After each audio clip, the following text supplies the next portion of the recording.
शहर की आबादी से दूर एक छोटे से गांव में 19 साल की रूपाली अपनी मां के साथ रहती थी। रूपाली शहर में हॉस्टल में रहकर अपनी कॉलेज की पढ़ाई पूरी कर रही थी। वह छुट्टियों में 3 दिन के लिए अपने घर आई हुई थी। बेटा रूपाली, तुम्हारी पढ़ाई कैसी चल रही है? बहुत अच्छी चल रही है माँ। तुम इतनी दुबली पतली क्यों लग रही हो? वहाँ पर ठीक से खाती पीती नहीं हो क्या? क्या माँ, मैं तो तुम्हें हमेशा ऐसे ही दुबली पतली और कमजोरी लगती हूँ। अच्छा माँ, ये बताओ, तुम्हारा घुटनों का दर्द अब कैसा है? टाइम पर दवाई लेती हूँ ना? हाँ मेरी माँ, दवाई लेती हूँ मैं, पर ये मेरा घुटनों का दर्द जाता ही नहीं। कितनी ही दवाइयाँ ले लो, उम्र भी तो हो चली है अब। बस थोड़े समय की बात है माँ, मेरी पढ़ाई पूरी हो जाएगी तो मैं तुम्हारे पूरे काम कर दिया करूँगी। मेरी लाडो रानी, तेरी पढ़ाई पूरी होते ही मैं कोई अच्छा सा लड़का देखकर तुम्हारी शादी करवा लूंगी और गंगा नहा लूंगी। नहीं माँ, मैं तुम्हें छोड़कर कहीं नहीं जाऊंगी।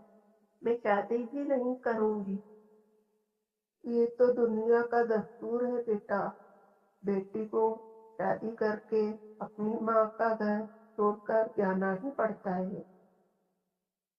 इस तरह रूपाली को पता ही नहीं चला छुट्टी के 3 दिन कैसे बीत गए। फिर अगले दिन वह शहर के लिए रवाना हो जाती है और कॉलेज जाते ही उसकी मुलाकात करण से हो जाती है। हाय रूपाली, कैसे हो तुम? हाय करण, मैं अच्छी हूँ। तुम कैसे हो? मैं भी ठीक हूँ रूपाली। कल मेरा जन्मदिन है, इसलिए मैंने घर पर एक छोटी सी पार्टी रखी है। तुम मेरे घर कल आ जाना। नहीं करण, मैं नहीं आ सकती। एग्जाम सर पर है और मैंने पढ़ाई भी अभी पूरी नहीं की है अपनी। प्लीज रूपाली, ऐसे मना मत करो। मैंने सबको बुलाया है और सब लोग आएंगे। तुम भी जरूर आना और बाद में अपनी पढ़ाई भी कर लेना। ओके रवि, मैं पूरी कोशिश करूंगी आने की।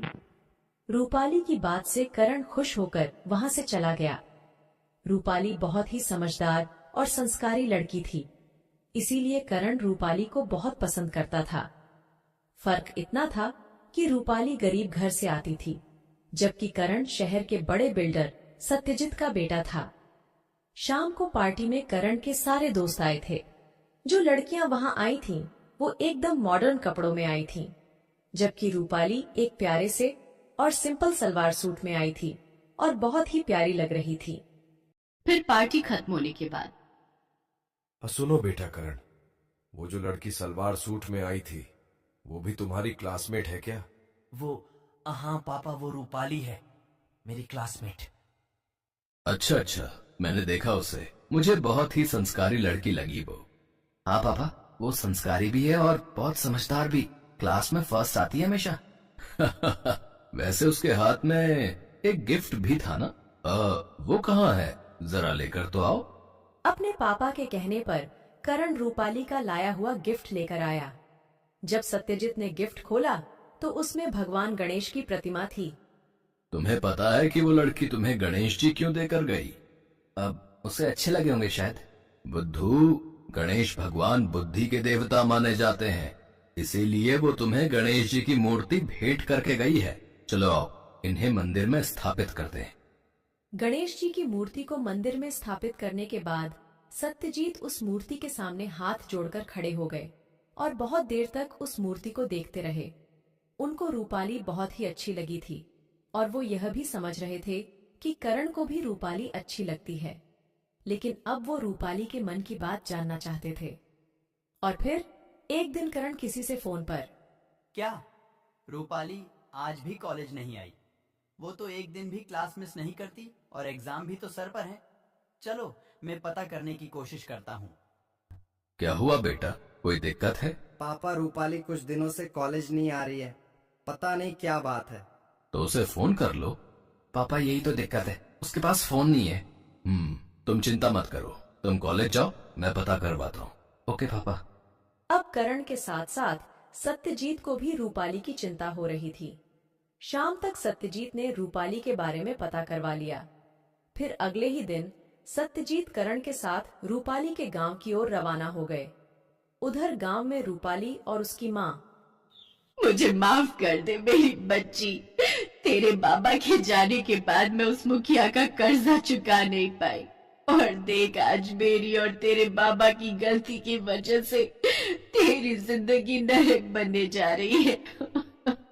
ऐसा मत कहो माँ, बाबा और आपने जो भी किया वो सब मेरे लिए तो किया, लेकिन अगर मेरी किस्मत में यही लिखा है तो यही सही। कुछ देर बाद रूपाली दुल्हन के लिबास में थी, मगर उसके चेहरे पर कोई रंगत नहीं थी। शादी की रस्में शुरू हुई। रूपाली को समझ में नहीं आ रहा था कि उसकी जिंदगी अब कहाँ जाने वाली है, क्योंकि उसका होने वाला दूल्हा मंडप में शराब के नशे में बैठा था। तभी वहां एक कार आकर रुकी, जिसमें करण और उसके पापा सत्यजीत बैठे थे। रूपाली को दुल्हन के लिबास में देखकर और दूल्हे को नशे में देखकर सत्यजीत को बहुत गुस्सा आ गया और उन्होंने चिल्लाकर कहा, रुक जाओ। तुम कौन हो और शादी क्यों रुकवा रहे हो? मैं कौन हूं ये तुम्हें जानने की जरूरत नहीं है, पर मैं ये जानना चाहता हूं, क्या रूपाली इस शादी के लिए राजी है? सत्यजीत की बात सुनकर वहां खड़े सभी लोग चुप हो गए और रूपाली को रोना आ गया। ओह, तो तुम्हारी शादी जबरदस्ती कराई जा रही है। बेटी, तुम्हें ये शादी करने की कोई जरूरत नहीं है। जरूरत नहीं है? अरे ऐसे कैसे जरूरत नहीं है भाई? इसके बाप ने इसकी पढ़ाई के लिए मुझसे 10 लाख रुपए उधार लिए थे हैं, मगर वो तो उधार लेते ही मर गया। अब मैं क्या करूं बताओ? ये बुढ़िया तो मेरा कर्ज चुकाने से रही, इसीलिए मैंने इसकी बेटी को ले लिया। अरे इसे तो एहसान मानना चाहिए मेरा। बाकायदा इस लड़की की शादी करवा रहा हूँ अपने बिरजू के साथ हैं। इस नशेड़ी के साथ ये ठीक से खड़ा भी नहीं हो पा रहा। ए सेठ, तुम अपने काम से काम रखो, समझे? इसके बाप ने पैसे लिए थे ना मुझसे, तो यही चुकाएगी, और कौन चुकाएगा? एक तरह से मैंने खरीद लिया है इसे, समझे? बेटियां बिकाऊ नहीं होती मुखिया, ये शादी हरगिज नहीं होगी। और रही बात तुम्हारे 10 लाख रुपए की, तो ये लो पूरे 15 लाख रुपए सूद समेत। लगता है बहुत बड़े आदमी हो, हैं? तभी झट से 15 लाख रुपए निकाल कर दे दिए। बढ़िया है, बढ़िया है। वैसे अब हम तो चले जाएंगे, लेकिन बिना दहेज के इसकी बेटी से शादी कौन करेगा? अभी इसी वक्त इसी मंडप में रूपाली की शादी होगी। मेरा बेटा करण थामेगा रूपाली का हाथ, वो भी बिना किसी लेन देन के, क्योंकि हमारे यहाँ बेटियां खरीदी नहीं, पूजी जाती हैं। रुकिए पापा, पहले मुझे रूपाली की भी मर्जी जाननी है कि वो मेरे साथ शादी करना भी चाहती है कि नहीं। फिर करण और उसके पिताजी रूपाली की तरफ उम्मीद भरी नजरों से देखते हैं और रूपाली आंखों में आंसू लिए सत्यजीत के पैर छूकर अपनी रजामंदी जता देती है। फिर कुछ ही देर में सत्यजीत रूपाली और करण की शादी करवाकर उसे इज्जत के साथ अपनी बहू बनाकर